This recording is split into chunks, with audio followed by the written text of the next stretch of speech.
Looks like I finally got the outfit right. I finally fit in. Well, I don't know about that, but... Oh, Mrs. back.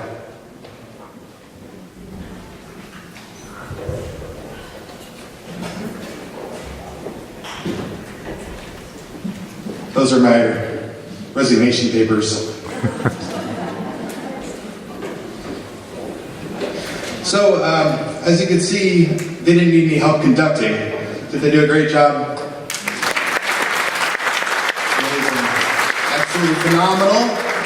And, but I did want to say, there's one thing that another question came in on the part of somebody who sent another question. Can you believe that? What's another name for a part-time band director?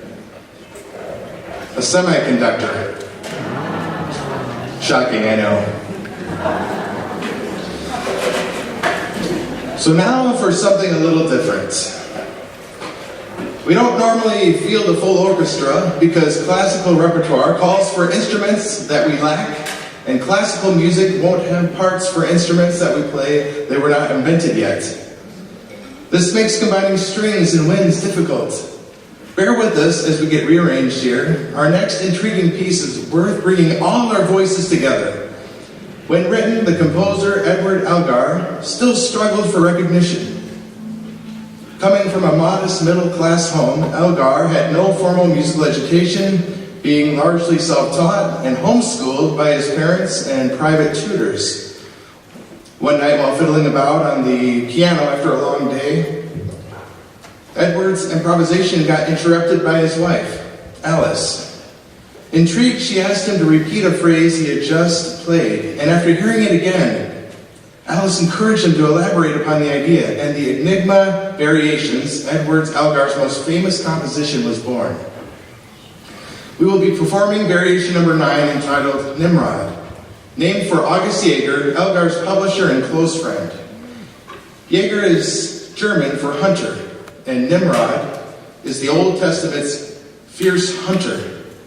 Nimrod, the music is about conversation Elgar had with Jaeger when the composer, very frustrated and defeated, considered giving up on music altogether. Jaeger stepped in and compared Elgar's struggle to those of Beethoven. Jaeger asked Elgar to consider how Beethoven must have felt forced to compose while going deaf. Jaeger told Elgar that as Beethoven's hearing got worse, the music became more beautiful. Jaeger encouraged Elgar to take that lesson to heart and sang for his depressed friend the slow movements to Beethoven's Pathetique sonata. Elgar says the opening of Nimrod suggests the Pathetique. Can't you hear it at the beginning? Only a hint, not a quotation, he said. Please enjoy Edward Elgar's Nimrod.